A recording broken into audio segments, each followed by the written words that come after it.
joined Islamic State extremists. A statement purporting to be from the family says yes, but a friend of one of them thinks that's unlikely. I don't think they would say stuff like that. Obviously, I'm not into all that ISIS stuff, but I heard they could make you say whatever they want. Obviously, if someone puts a gun to your head, what would you say? Further delays at Calais as immigrants storm the terminal overnight. Eurotunnel calls on the authorities to provide a solution to restore order. Keith Vaz, Home Affairs Select Committee Chairman, has been to meet the Mayor of Calais. We'll talk to him to find out what was said. And we hear how the economic crisis in Greece is leading to more children living on the streets. Do you go begging on the street? No. He makes a lot of money.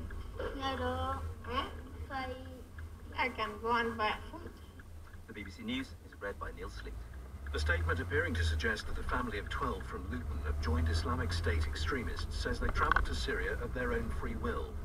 The Manan family, which includes 3 generations aged between 1 and 75, disappeared in May after a trip to Bangladesh.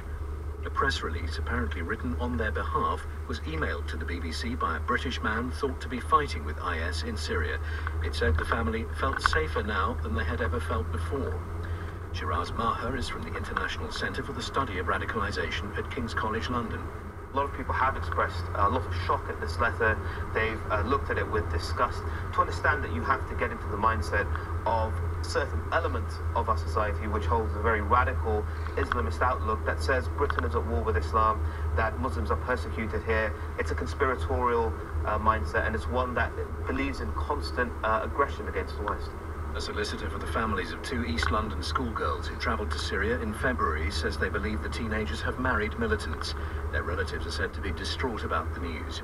Shamima Begum and Amira Abbasi, both 15, and Khadija Sultana, 16, disappeared after telling their parents they were going out for the day. The families will not say which 2 have married. Eurotunnel says it's preparing for further disruption at the Channel Tunnel this evening after more than 100 migrants tried to storm the terminal in Calais overnight.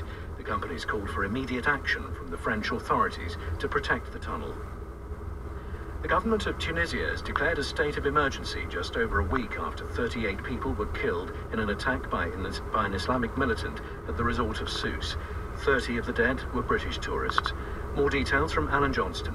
The declaration of a state of emergency will allow the government more flexibility as it deals with the aftermath of the massacre on the beach, and the security forces will immediately be given a freer hand. The authorities say they've arrested several people directly linked to the attack, that they've uncovered the network behind it. But the calling of a state of emergency is a clear